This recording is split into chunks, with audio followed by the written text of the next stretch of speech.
Es es un placer la invitación.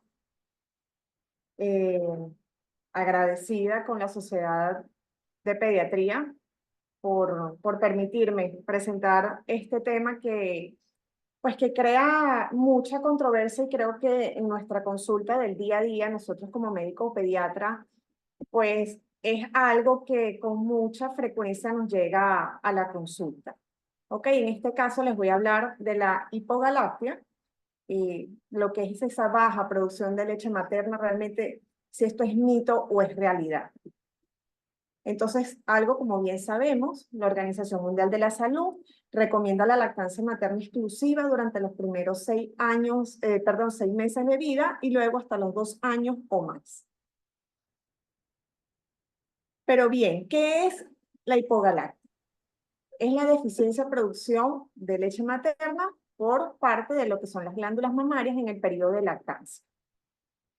Ahora bien, esta hipogalactia, solo un 10% de las mujeres padecen una hipogalactia verdadera. Las principales razones que hacen sospechar de esta, llamámoslo patología, o de esta sintomatología, es la inseguridad a producir la suficiente cantidad de leche materna para satisfacer las necesidades de su bebé.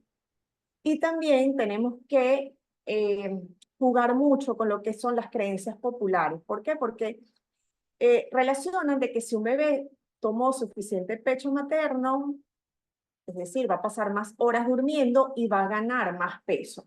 Entonces, cuando estas relaciones no se dan, porque realmente esto no es una regla que deba cumplirse, entonces comienza la duda de que si produce o no la suficiente leche para satisfacer la alimentación de su bebé. Sin embargo, tenemos que, cuando nosotros hacemos esta consulta pediátrica y hacemos la valoración en un bebé que recibe una lactancia materna exclusiva, tenemos que tomar en cuenta algunos factores para ver si la leche administrada es suficiente o no. En este caso, hablamos de una escasa ganancia de peso, es decir, el bebé está por debajo de su peso al nacimiento a las 2 semanas de nacido, o que de forma mensual gana menos de 500 gramos al mes los primeros 6 meses. Entonces, fíjense que esto sí es un punto bastante importante que nosotros tenemos que evaluar. Por eso debemos insistir en los controles periódicos a la consulta pediátrica para hacer la evaluación de peso y talla, sobre todo el primer año de vida, y la consulta posterior al nacimiento. Si vemos que el bebé la primera semana a lo mejor pierde más peso de lo esperado, tenemos que hacer consultas semanales para vigilar la ganancia de peso. Otro factor importante son las micciones. Tenemos que preguntar la cantidad de pañales que esa mamá cambia al día. Si cuando cambia el pañal se ve que la orina está muy concentrada o que la cantidad de orina en el pañal es escasa. Y teníamos que solicitarle a la madre que se extraiga leche materna para nosotros verificar si posterior a las tomas realmente vacía el pecho o no. Ahora, si quiero hacerle mención de distintas causas que podemos nosotros ver. Vamos a tener causas maternas y causas en el bebé. Dentro de las causas maternas está una hipoplasia de la glándula mamaria, que esto ya es algo anatómico. También está el síndrome de Poland, donde hay una agenesia o una hipoplasia mamaria con otras deformidades asociadas. También está desproporción, perdón, madre-bebé, es decir, a lo mejor la mamá tiene un pezón muy grande y la boca del bebé es pequeña, lo que le va a limitar la succión. Pezones invertidos, piercing en el pezón. Sin embargo, como no hay alteración de la glándula mamaria, no debe haber ninguna modificación en la producción de leche materna.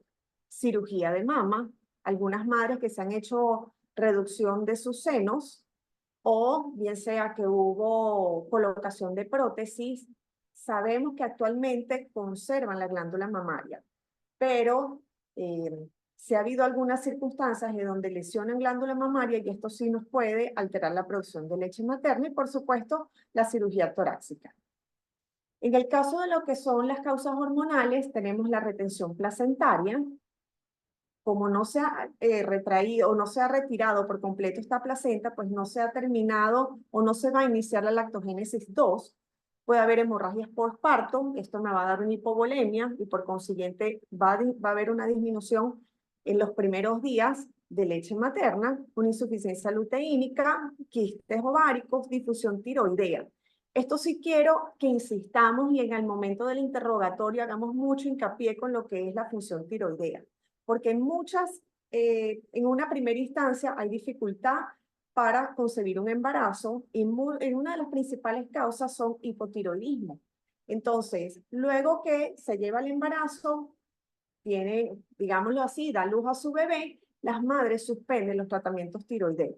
Entonces, esto no debe ser así. Deben asistir a su consulta con endocrinólogo para que de esta manera se ajuste dosis y continúe con una buena función de las hormonas tiroideas porque son fundamentales para la producción de leche materna. También está el síndrome ovario poliquístico, que también es una de las patologías muy frecuentes en la mujer, obesidad, la diabetes, que como les digo, son patologías maternas desde el punto de vista endocrinológico y que muchas veces lo dejan a un lado luego que tienen a su bebé. Y bueno, por supuesto, el déficit congénito de prolactina.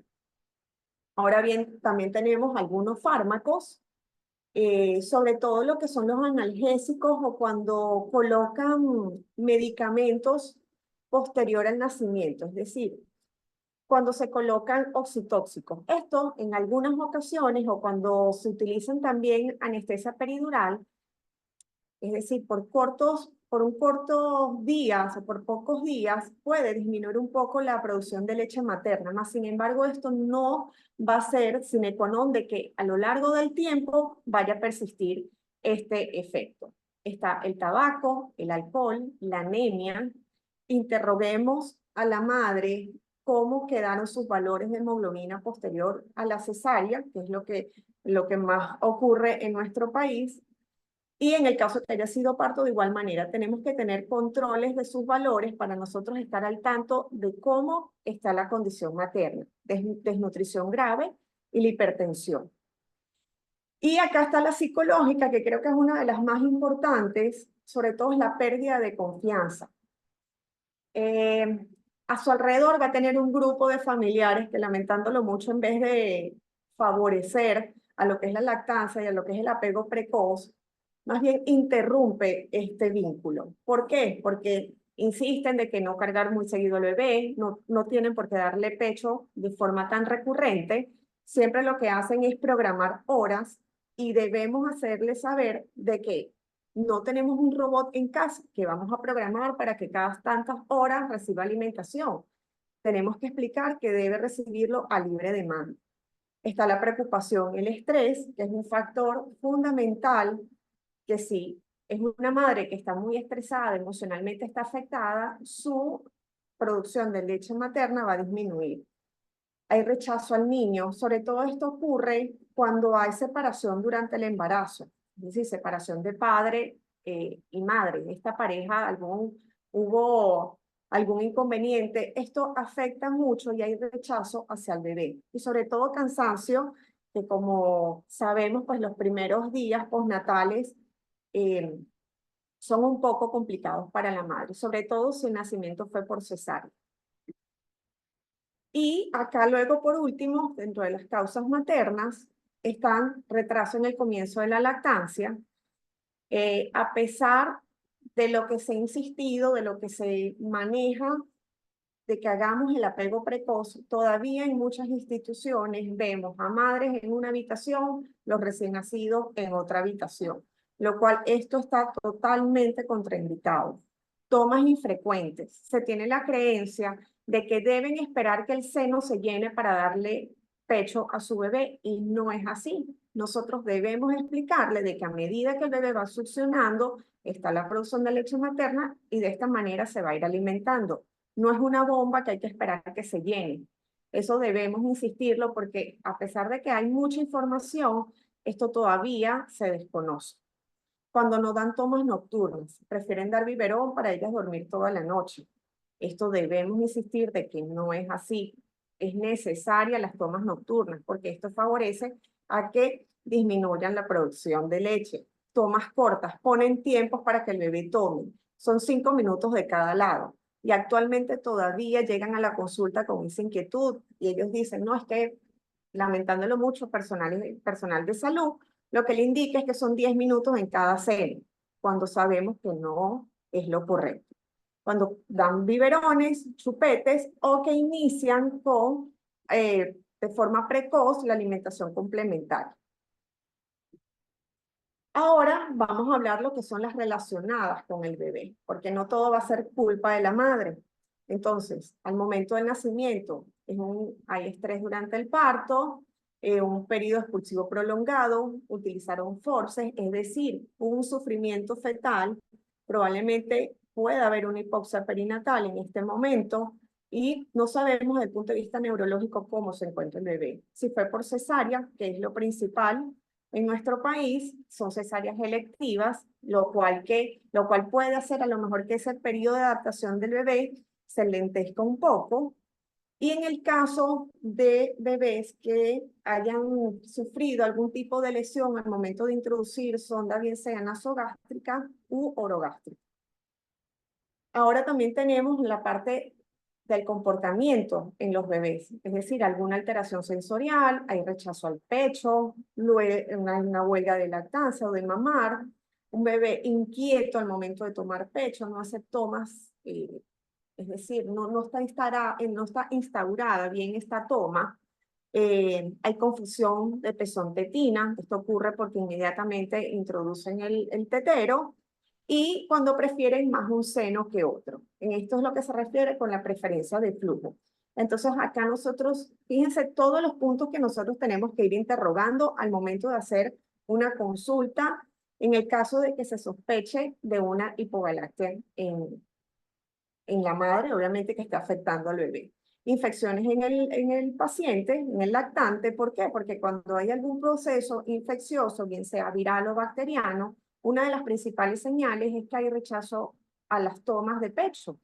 Entonces, las madres relacionan es que no quiere comer o no quiere tomar pecho, sino que lo que prefiere es tetero. Y no es así, es propio por su patología.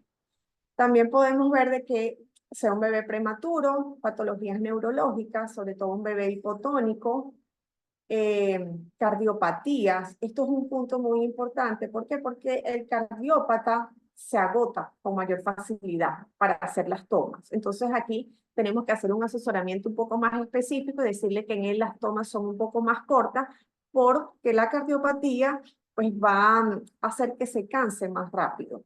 Un bebé letárgico, que también esto nos puede incluir, y también en este caso están los problemas respiratorios. Sin embargo, ninguno de estos problemas o de estas patologías desde el punto de vista respiratorio van a ser una dificultad absoluta para que no reciban lactancia. Entonces hay problemas congénitos de la vía aérea, laringomalacia o traqueomalacia, una obstrucción de las vías respiratorias, es decir, se ahogan por una mala posición o hay un fuerte reflejo de eyección de la leche. Y tenemos acá ya por último lo que son los problemas de succión, que son las variaciones a nivel de la mandíbula, es decir, ya son variaciones anatómicas que pueden dificultar la succión en el bebé. Entonces, bien, a pesar de todas las causas que les hablé, fíjense que las más frecuentes que nosotros tenemos se relacionan es con la parte emocional y con las técnicas de lactancia, que son el estrés, cansancio y ansiedad materna, poca frecuencia en las tomas y en los horarios, un inicio tardío en la succión luego del nacimiento y la mala técnica. Es decir, todas estas causas nosotros las podemos corregir. Si damos un buen asesoramiento, si contamos con un apoyo familiar, porque en el caso de la afectación materna, lo que es el estrés y el cansancio, aquí tenemos que tener apoyo de la familia. Tenemos que insistir en que la leche materna es suficiente para que su bebé sea alimentado. No necesitamos sucedáneos, a no ser en casos muy específicos, pero debemos insistir y agotar los recursos antes de suplementar. Entonces, ¿qué debemos hacer? En el caso de referir al especialista, específicamente es cuando sospechamos de alguna patología materna, si es necesario el endocrinólogo, referir con el endocrinólogo, si es necesario con el cardiólogo por alguna hipertensión, debemos hacerlo. Entonces, en este caso, hacer la referencia, comunicarnos con el especialista, porque si no trabajamos de la mano, va a ser difícil que logremos el éxito. Extracción de leche. Hablar de las técnicas para una adecuada extracción de leche y así hacerle sentir confianza a la mamá de que es suficiente.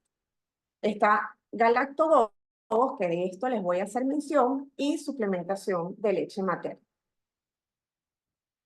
Ahora, en el tratamiento tenemos, ¿realmente esto es una falsa percepción o realmente es una hipogalactia? Aquí es donde nosotros tenemos que saber distinguir. Sin embargo, este diagnóstico no lo vamos a hacer en una consulta, porque fíjense todo lo que debemos ir descartando. Entonces, con una sola consulta no va a ser suficiente. Debemos hacer seguimiento. Descartar causas relacionadas con madre, lactante o ambos. Y por supuesto, las recomendaciones que serían resolver o apoyar la causa que esté originando esta hipogalactia, bien sea falsa o verdadera, extracción de leche materna, considerar el uso de galactogogos o suplementación de la leche materna. Entonces, aquí les quiero hablar de lo que son los galactogogos, porque desde un principio, cuando nosotros buscamos referencias o distintos estudios que se relacionen con hipogalactia, inmediatamente nos van a hablar de los galactobos. Entonces tenemos metoclopramida, domperidona y sulpirida principalmente. También existen otro tipo de medicamentos, como son antipsicóticos de primera generación. También tenemos los que son relacionados con la función tiroidea. Y fíjense que hay estudios incluso hasta nos reportan la dosis y el intervalo a utilizar. Sin embargo, no funciona. Y aquí realmente, como estuve conversando con el doctor Santiago, realmente hacemos mucha revisión de literatura. Solo acá les traigo, son dos pequeños estudios. Uno es realizado en Brasil y fíjense que a pesar de que la literatura nos puede mostrar el uso de galactobos, no tiene ninguna evidencia de que esto aumente la producción de leche.